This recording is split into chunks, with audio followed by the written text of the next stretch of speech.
Welcome, everyone. I'm Mike Brashazade. And I'm Ashley Ward. And you're listening to the What Matters podcast, and our mission to spotlight top RIAs, wealth managers, and investment professionals who are redefining wealth management. Join us as we dive into their journeys, strategies, and insights. Whether you're an investor or an inspiring pro, this is for you. Get ready for impactful conversations on the What Matters podcast.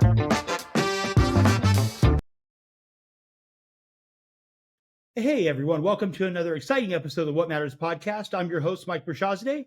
And I'm Ashley Ward. And today we're thrilled to have Andrew Rosen, President of Diversified, joining us, a comprehensive financial planning firm. Diversified has offices across Pennsylvania, Delaware, Alabama, Georgia, and Massachusetts. Andrew's a regular contributor to Kiplinger and Forbes, and his insights have been featured in numerous prestigious publications. Andrew's passion for helping others achieve their goals shines through everything he does. He's here today to share his wisdom with us and our listeners. Welcome, Andrew. Thanks for having me, Mike and Ashley. Pleasure to be here.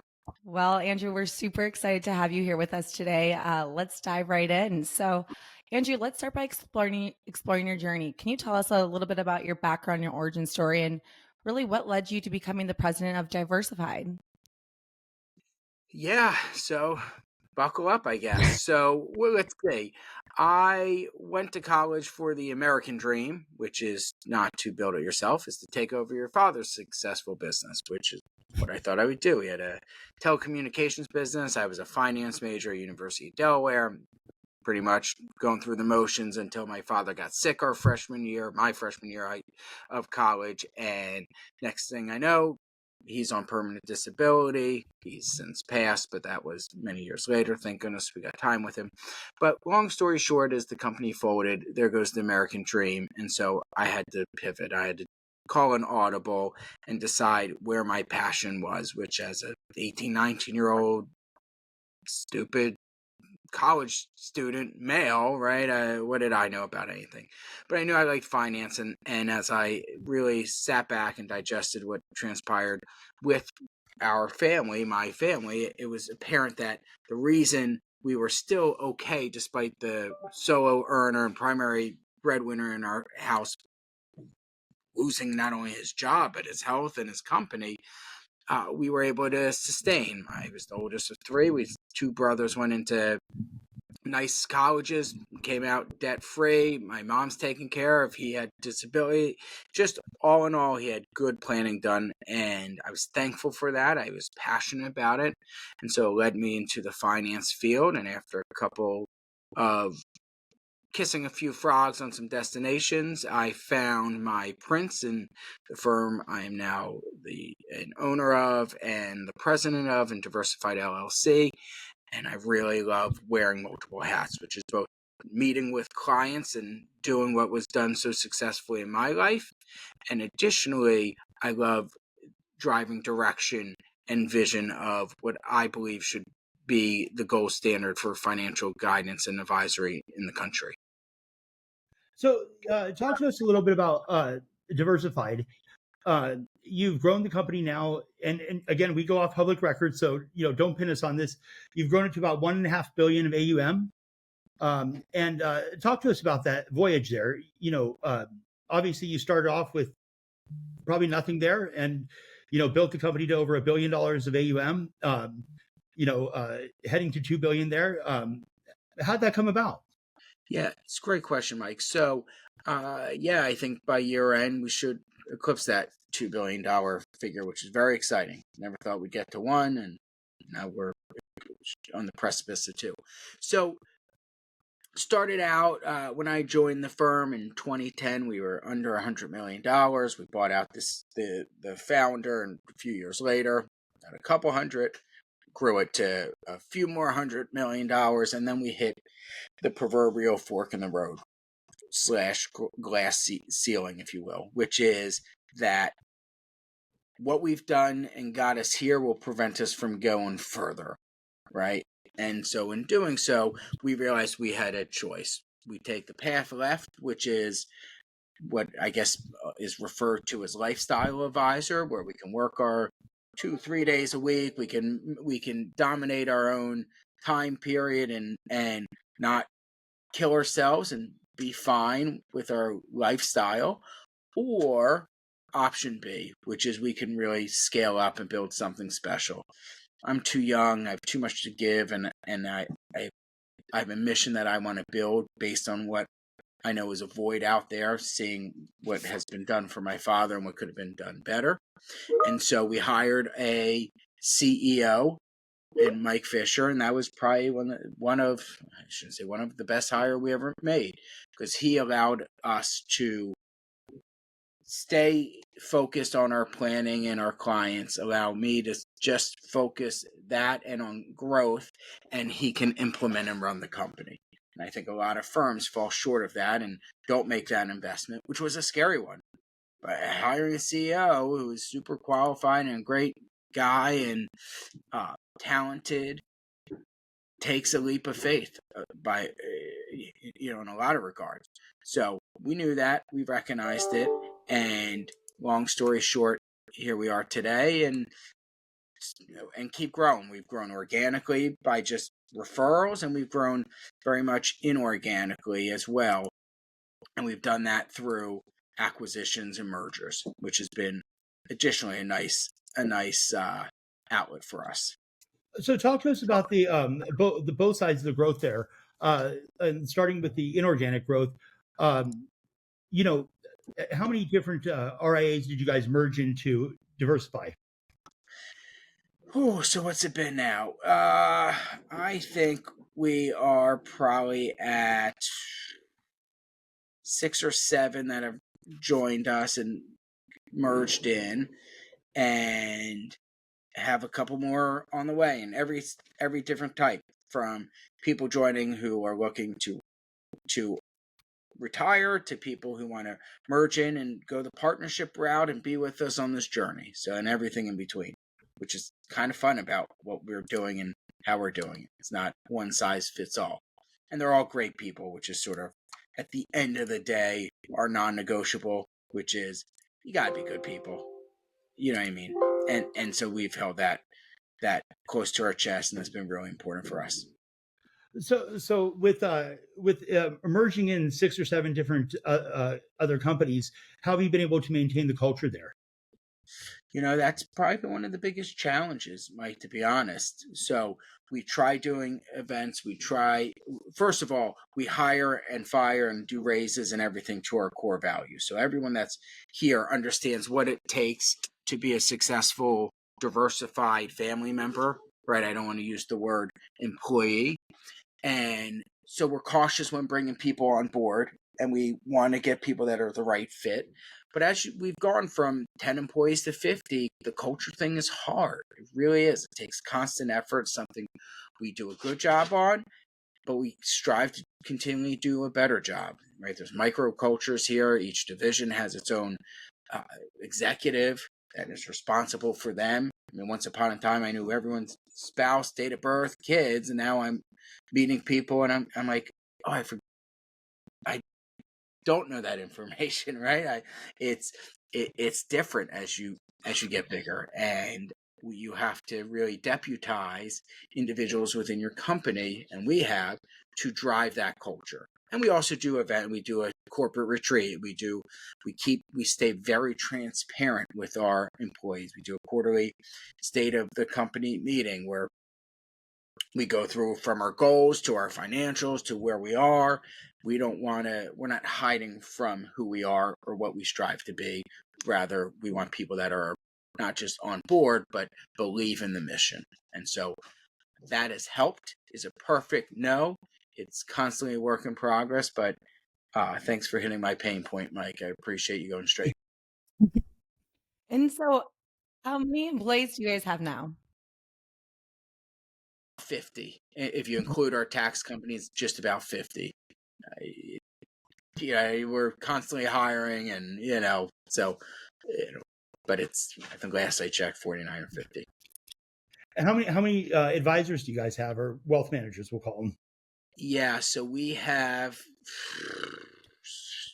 about a dozen, give or take, at various levels, from junior to senior to that stuff. But yeah. Really cool. And if you could talk to us about the organic side of growing, has it just been word of mouth because you guys have been around and done great work for people? Uh, if you guys hired a CMO, how have you guys augmented volume organically? Yeah, D, all the above, right? So we paid for it for leads through certain channels, mostly organic through events and just word of mouth. I mean, that's the best form of advertising for sure. We have an executive that runs our marketing, and then she's responsible for all of this and others, right? Not just managing that, but also our own lead gen service, SEO type stuff that we're trying to build. It's a slog, but kind of tried everything, and our goal is just touch as many lives. But of course, the best form of organic growth is always, always, always word of mouth. Yeah. Thank you. And so, Andrew, along the way, as owner of your firm, as president, what are some of the most valuable lessons you've learned as an entrepreneur and wealth manager? Any advice that you can give to aspiring wealth managers looking to navigate challenges and really carve out their own path in the industry? Yeah, I would say, first of all, people don't care what you know till they know that you care. Right? That's a core tenet of what I believe. If you're in this for the wrong reason, you're not going to get there. I don't believe you're going to get sniffed out. There's too many quality people in this industry, in most industries, that I think if you are not genuine and care about what you're doing, who you're doing it for, you're not going to get to where you deserve to be. The other thing that, as you asked that, Ashley, that jumps to my mind is the right people, the right seats, and really, what can you fire from your own job each day, each month, each year? And what I mean by that is that I always said, I pay people $50,000 a year to do $50,000 a year jobs. I pay people $100,000 a year to do $100,000 a year jobs. I pay people $200,000, and so on and so forth. And if you're going to lead a company and lead people, what you have to realize is, where is your time best focused, and how can you work to remove everything else off your plate? I don't copy talk notes. I don't send follow-up emails. I'm still in meetings, right? But I've truncated my life that I know the thing I'm most special at, the one or two or three things, and I focus my time there and start. And it's a constant evolution. It's never done. Next year I'll look back and say, boy, I got to stop doing this, this, and this. Let's take that off my plate so that it allows me to use my time, my energy, my resources to focus on the biggest, baddest stuff. And a lot of people can sit there and say, well, I can do it all and some. I can work 80 hours a week and still do it. Remember, your brain is a muscle. Right. Your brain gets fatigued. You ever have a meeting at 6 o'clock at night versus 8 in the morning? Which one are you sharper for, right? And if you're doing your 10 o'clock at night, pondering the next move in your business, you're going to have that same fatigue. And so I'd rather come up with a few groundbreaking ideas for our firm every quarter, a year, whatever, by freeing up my time to focus on that. And it's allowed us to really grow and really be successful. And we've taken that mindset with everyone. So people have careers here, and they focus their time, efforts, and resources on what energizes them, which, no shock, is what things they're best at. And I'm thankful for that, because I'm bad at more things than I'm good at, but I happen to be pretty good at a few things.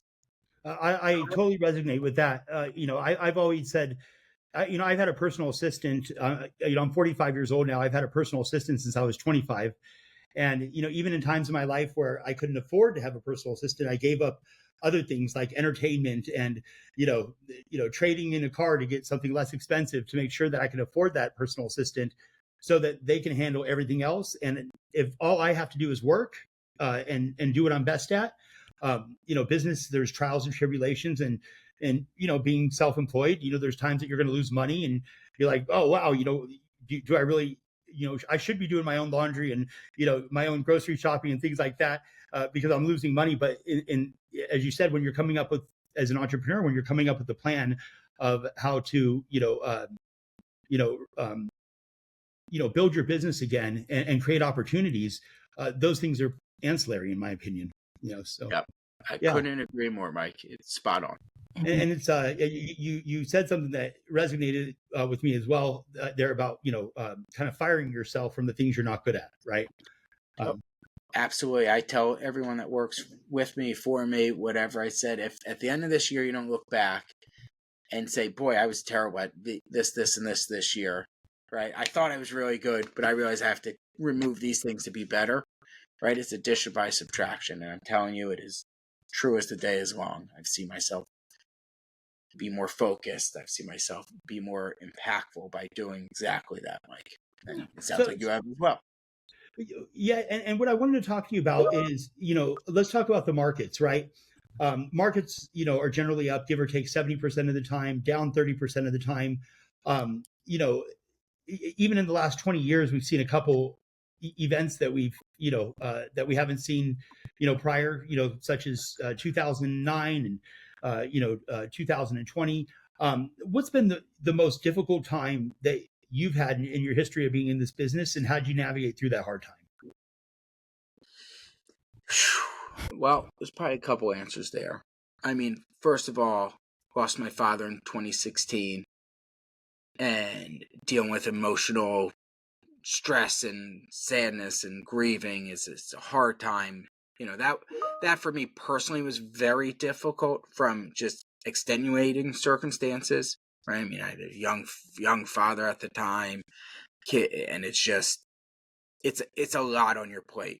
From a market standpoint, they all have their challenges. 08 09 was certainly really bad. 2020 was scary. That was the scariest one. I mean, 08, I think people certainly panicked, but I certainly felt that the government would step in and that we would have businesses again. They're not all disappearing because of some bad financial products out there. 2020 was tough. It disrupted life, and it came with immense uncertainty, right? I mean, one day I left the office, went to the store, bought 3 shopping carts worth of canned goods, and didn't go back in my office for 2 years, and didn't know if I'd ever leave my house. So there's so much uncertainty. What has gotten me through it, I had calls with lots of other advisors, like panicking, and I said, look, this is why we do what we do, right? If you can't believe in what you are telling your clients, then there is a problem, right? And what we tell them is, this is part of the ride. Yeah, from a business owner standpoint, you had to get lean and mean. I mean, 08, 09 was worse because it extended longer. I mean, remember, it started in February in 2020, and March 18th, 20th, 16th, something like that, we hit the bottom, right? And at the end of the year, markets were up 20%. So that was tough. We had to pivot instantly to going remote. Like, what is a Zoom? Now it's in the dictionary. So that was the hardest one. I think belief that you're doing the right thing, belief in the economy, belief in the markets, and believing in what you're spewing to others and the guidance you're giving. That's what got me through it. Is, sometimes belief is a powerful thing, right? I mean, how many people believe in a higher power and have never met that higher power? So I think that sometimes, yeah, George Michael said it, right? Sometimes you gotta have faith. Right. And Limp Bizkit, depending who you prefer. Well said. Well, building a thriving firm really does require more than hard work. Could you tell us, how do you and your team manage to differentiate yourself in such a competitive market with so many other firms and choices out there for your clients? Yeah, so what we are building, our mantra is sort of everything under one roof, sort of the downstream family office. Our clients aren't hedge fund owners, right? They're not worth $500 million. Our clients are good, honest people with whatever millions of bucks they have, and it's all they have.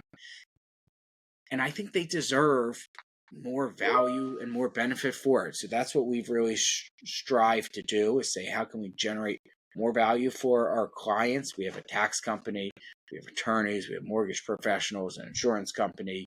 So we want to be that one-stop shop. So that's to the marketplace what we've done. And we've done it by just hiring great people. At the end of the day, it's a business.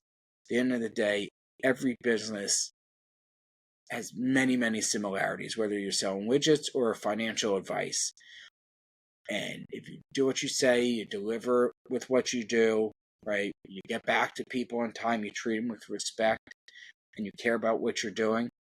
I think that, to me, has really shined through.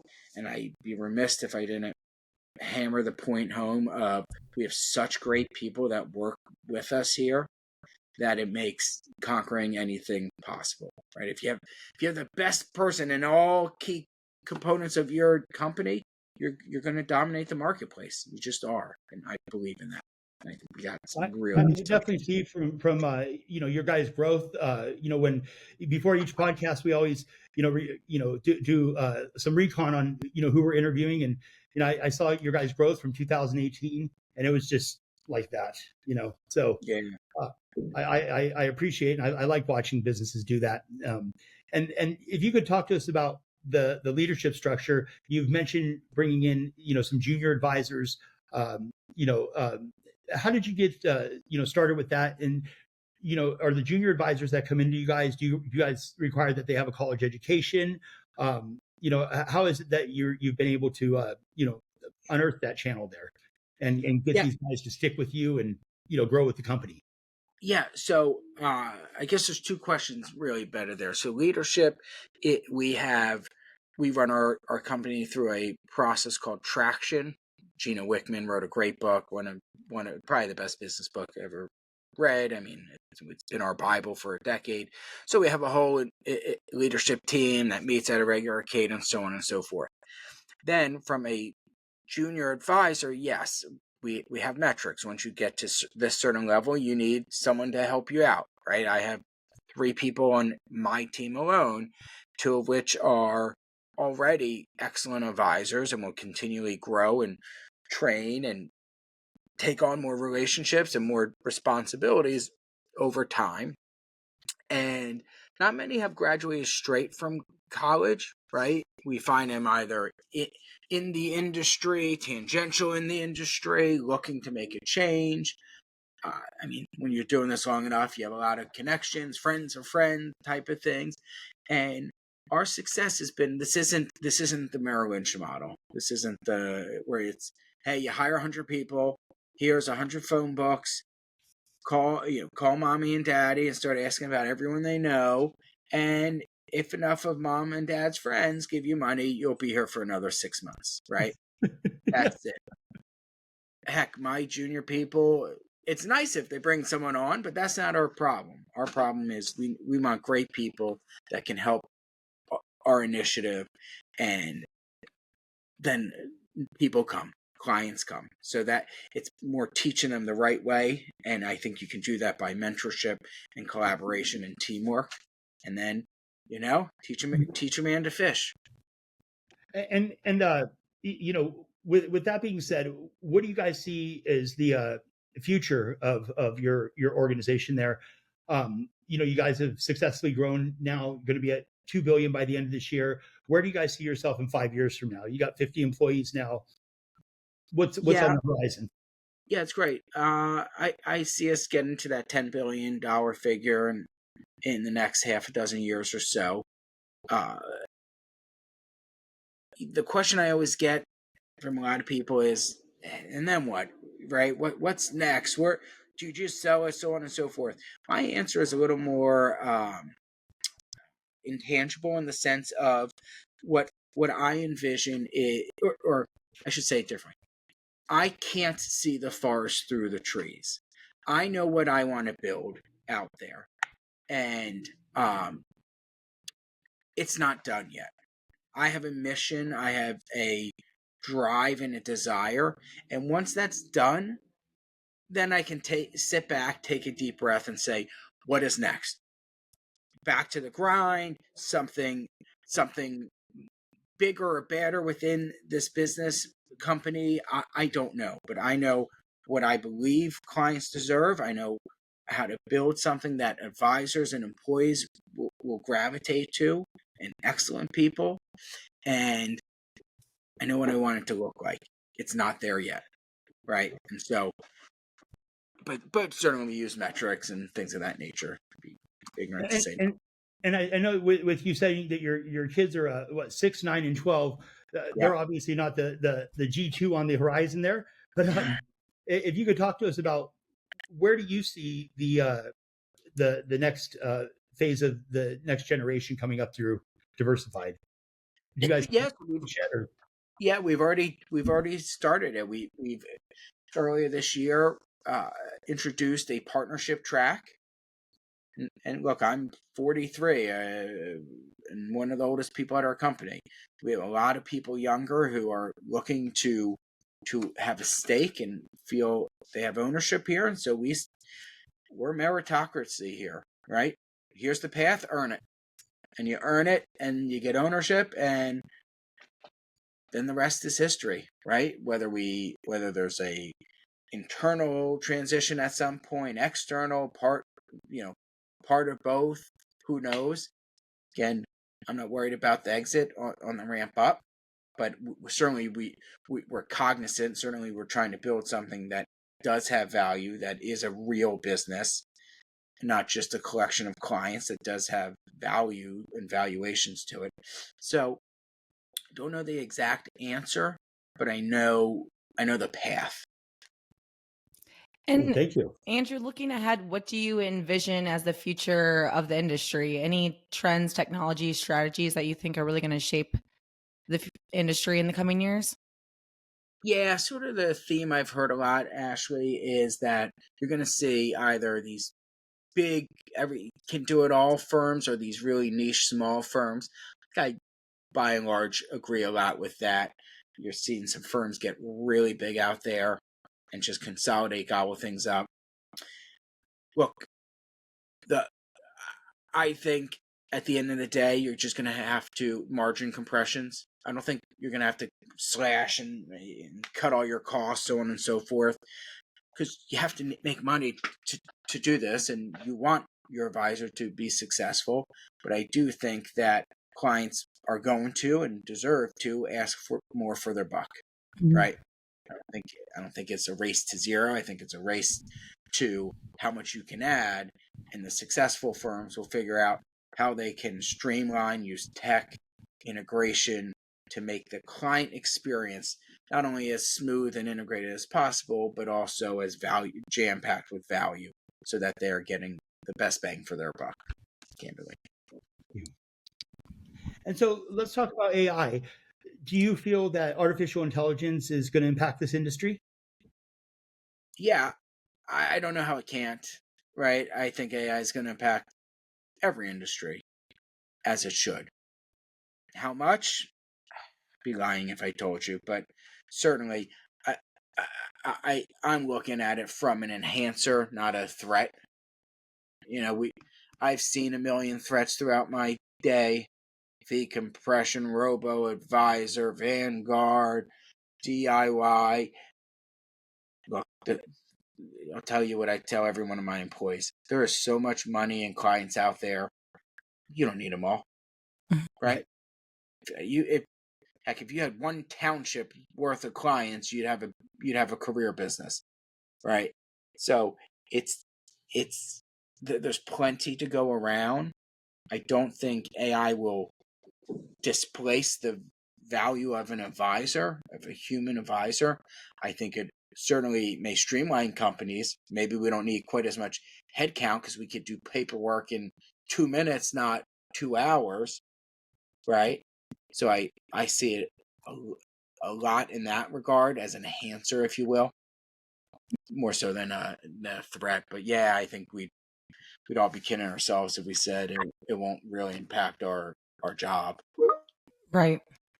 And what investments and sectors excite you the most right now? Could you shed light on any sectors that you think might, impact the next wave of wealth creation? Yeah, I mean, of course, we're looking at tech, right? The semiconductors and AI. Conversely, I'm not hot on sort of this Bitcoin stuff in the crypto world. It does. I don't see it as a viable investment, especially when our job is to be trusted with billions of dollars of clients' life savings. So I see that really interesting. I think you're seeing some new interesting products coming out more so than industries, right? Like direct indexing and things of that nature. I think you're going to see, the emergence of more alts and private equity accessible to the average investor. So I'm more excited about that type of stuff than saying, oh boy, we really love small caps or Brazil these days, right? We take a global approach. We are more domestically geared today than anything. But I think the product selection and the ease to the market to implement some of these things are going to be pretty cool. And they're going to have to be, right? Clients are going to demand more, like I said, and more sophistication comes with that, and products they can't just go and E-Trade and get themselves. Yeah.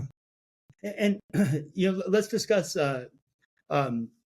real estate, right? We've had some fluctuating interest rates. We've seen a big correction in commercial real estate.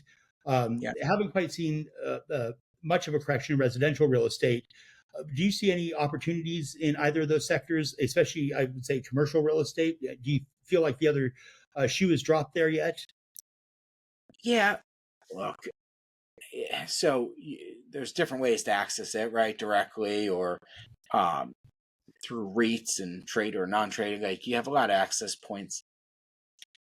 It's not our favorite space, if I'm being honest. Personally, I'm not a huge advocate of real estate as an investment. I think it kind of historically grows with inflation, and certainly there's pockets you can get lucky. I mean, it's happened to me. I've also lost money on my first 3 house purchases. So when everyone swore I couldn't, right? Because I bought exactly in the right area, or who knows? But so it's not my favorite, honestly. I think it's clunky. I think it has its place, but you really got to be in tune with it. It's hard to be hands off and do well in real estate. I think it's much easier to do it in the general overarching stock markets, if you will. Yeah, and the reason why I asked that is, my financial advisor had reached out to me about some alternative investment that they have, that they were converting old or Cinemax and AMC movie theaters into penthouses or studio type or loft type condos. Right. And you're like, oh yeah, they bought this building for 80 million. We got it for 25 million. And, I was like, and then when I read their, the business plan, they're planning to dump 60 million. And I was like, well, I mean, you didn't really get a deal in it, I guess. I mean, maybe if they could sell off all the places and, make a profit there, but I didn't really see the alpha in it. So yeah, it's how I feel. Look, you want to take a risk with some gamble money and throw it at that stuff, fine.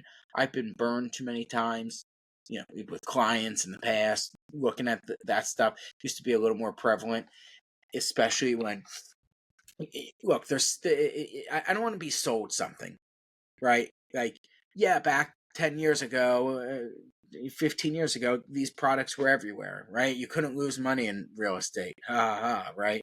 We'll show you. But the reality is you can, and they're costly. There's a lot of overhead to those things.